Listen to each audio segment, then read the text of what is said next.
गुरुवार व्रत कथा, बृहस्पतिवार व्रत कथा। नमस्कार भाइयों बहनों और मित्रों, जय माँ गायत्री। आप सभी का मेरे YouTube चैनल शुभकर माही अष्टों में स्वागत है। आज गुरुवार के दिन सुनेंगे गुरुवार की व्रत कथा। उससे पहले आप सभी से नम्र निवेदन है, अगर आप मेरे चैनल पर पहली बार आए हैं तो प्लीज़ वीडियो को लाइक, चैनल को सब्सक्राइब और वीडियो को ज़्यादा से ज़्यादा शेयर अवश्य करें, ताकि आपके साथ साथ आपके अपने भी इस कथा को सुनकर लाभ ले सकें। और बेल आइकन को अवश्य दबाएं, ताकि आने वाली वीडियो की नोटिफिकेशन आप सभी को मिल सके। गुरुवार का व्रत करने से व्यक्ति के समस्त मनोरथ पूर्ण हो जाते हैं, बड़े से बड़े संकट समाप्त हो जाते हैं। व्यक्ति के जीवन में किसी भी प्रकार की खुशहाली की कमी नहीं रहती। माना जाता है कि जो लोग संतान संबंधी समस्या से जूझ रहे हों, जिन्हें संतान की प्राप्ति करनी हो, उनको गुरुवार का व्रत अवश्य करना चाहिए। या जिनके वैवाहिक जीवन में कोई समस्या हो, उनको भी गुरुवार का व्रत अवश्य करना चाहिए और इस कथा का स्मरण अवश्य करना चाहिए। ऐसा करने से कुंडली का गुरु ग्रह शुभ फल प्रदान करता है और व्यक्ति के जीवन की समस्याएं समाप्त हो जाती हैं। बृहस्पतिवार व्रत कथा के अनुसार प्राचीन समय की बात है कि एक नगर में एक बड़ा व्यापारी रहता था। वह जहाजों में माल लदवा कर दूसरे देश में भेजा करता था। वह जिस प्रकार अधिक धन कमाता था, उसी प्रकार जी खोलकर दान भी करता रहता था।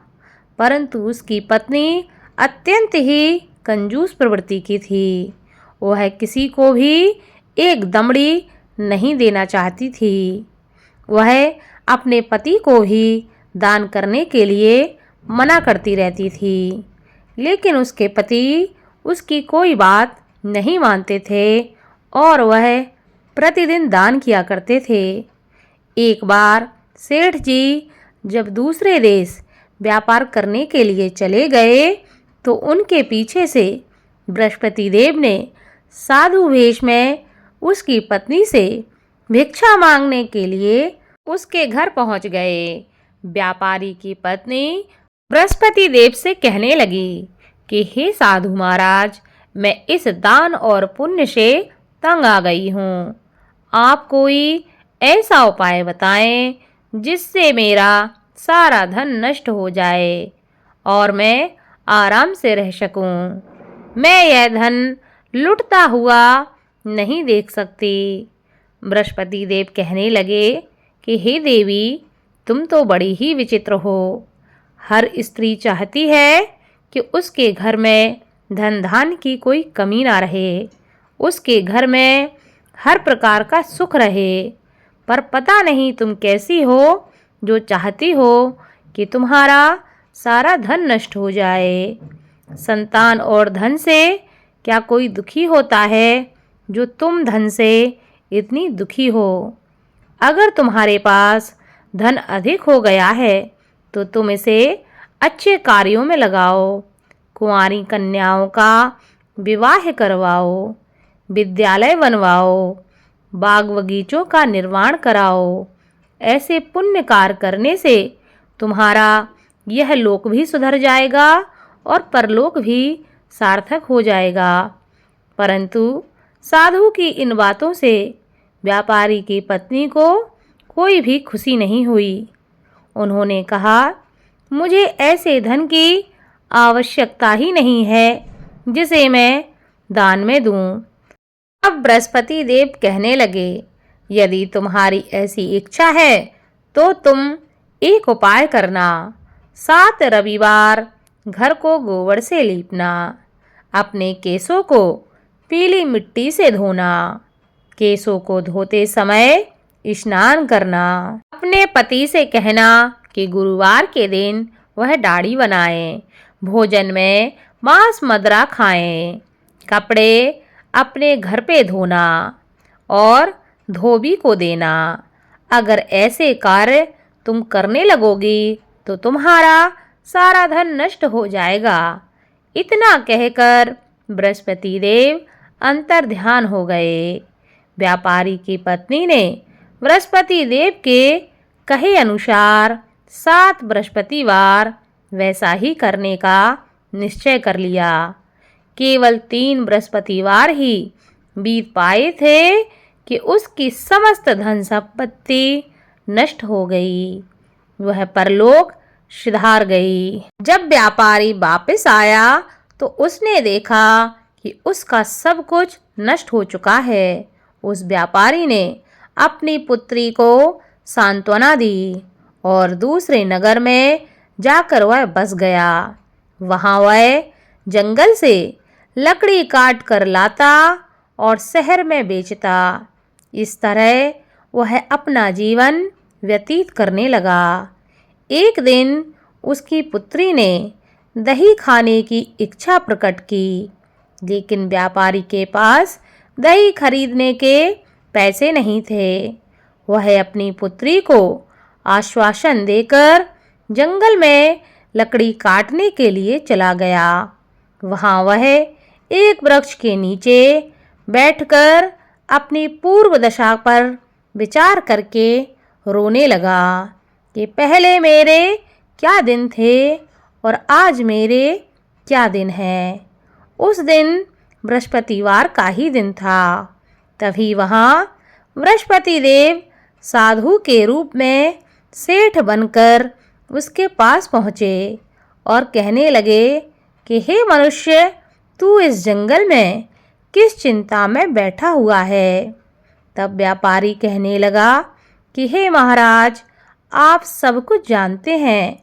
इतना कहकर व्यापारी अपनी कहानी को सुनाकर रो पड़ा। बृहस्पति देव बोले, देखो बेटा, तुम्हारी पत्नी ने बृहस्पति देव का अपमान किया था, इसी कारण तुम्हारा यह हाल हुआ है।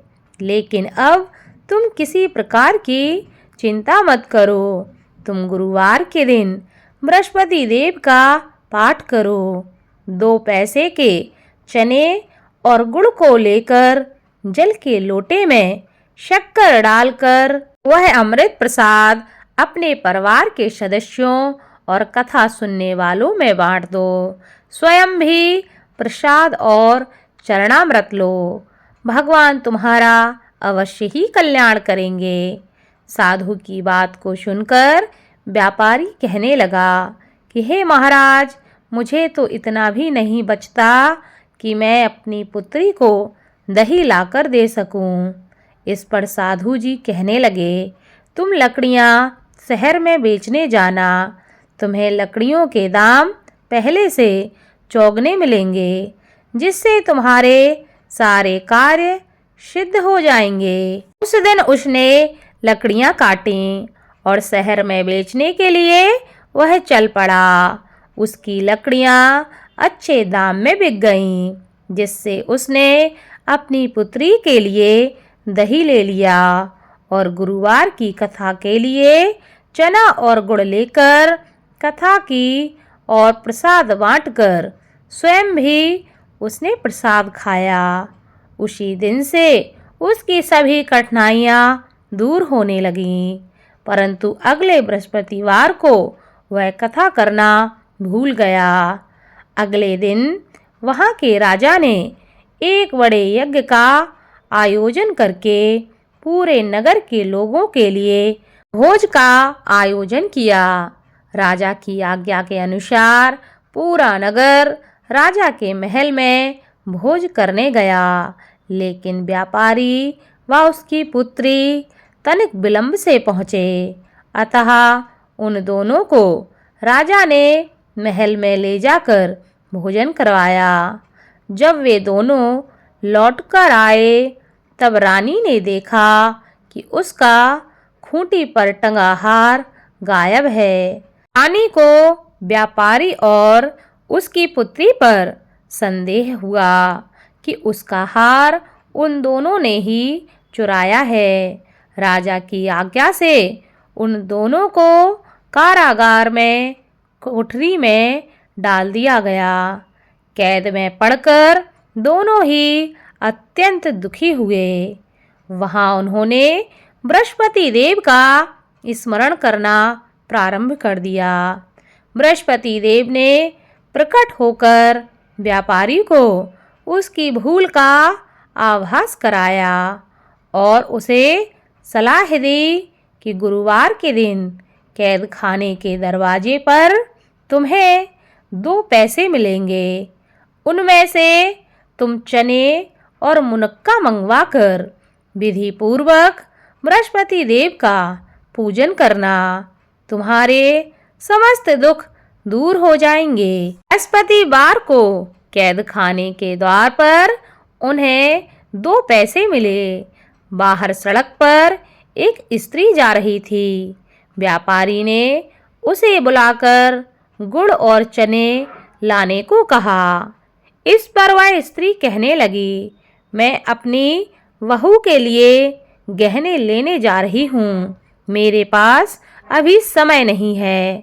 इतना कहकर वह वहाँ से चली गई। थोड़ी देर बाद वहाँ से एक और स्त्री निकली।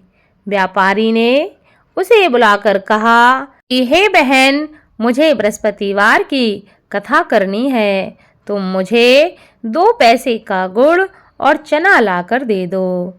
बृहस्पति देव का नाम सुनकर वह स्त्री बोली, भाई मैं तुम्हें अभी गुड़ चना लाकर देती हूँ। मेरा इकलौता पुत्र मर गया है, मैं उसके लिए कफन लेने जा रही थी, लेकिन मैं पहले तुम्हारा काम करूँगी, उसके बाद अपने पुत्र के लिए कफन लेने जाऊँगी।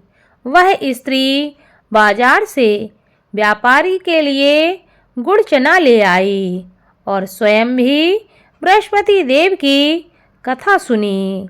कथा के समाप्त होने पर वह स्त्री कफन लेकर अपने घर पहुंची।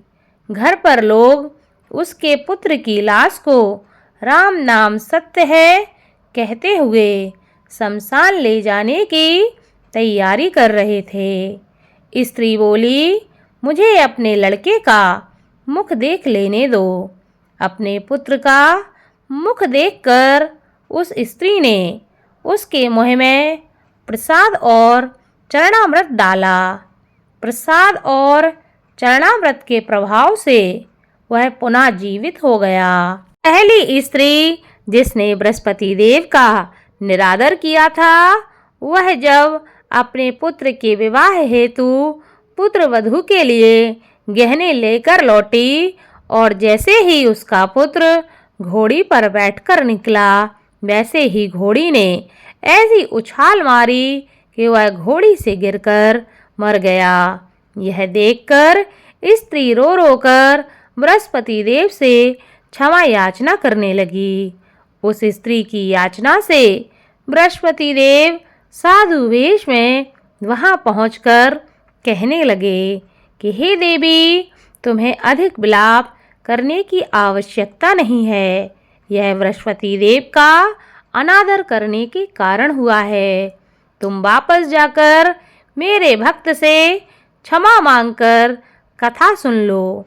तुम्हारी सभी मनोकामनाएं पूरी हो जाएंगी। जेल में जाकर उस स्त्री ने व्यापारी से माफ़ी मांगी और उसने कथा सुनी। कथा के उपरांत वह प्रसाद और चरणामृत लेकर अपने घर वापस लौट गई। घर आकर उसने चरणामृत अपने मृत पुत्र के मुख में डाला। चरणामृत के प्रभाव से उसका पुत्र जीवित हो उठा। उसी रात बृहस्पति देव राजा के सपने में आए और कहने लगे कि हे राजन, तूने जिस व्यापारी और उसकी पुत्री को जेल में कैद करके रखा है, वह बिल्कुल निर्दोष हैं। तुम्हारी रानी का हार वहीं खूंटी पर टंगा है। दिन निकला तो राजा रानी ने हार खूंटी पर लटका हुआ देखा। राजा ने उस व्यापारी और उसकी पुत्री को तुरंत छोड़ दिया और उन्हें आधा राज्य देकर उसकी पुत्री का विवाह उच्च कुल में करवाकर दहेज में हीरे जवाहरात दिए और बृहस्पति देव की कृपा से उनके जीवन के सभी संकट समाप्त हो गए। बोलो बृहस्पति देव की जय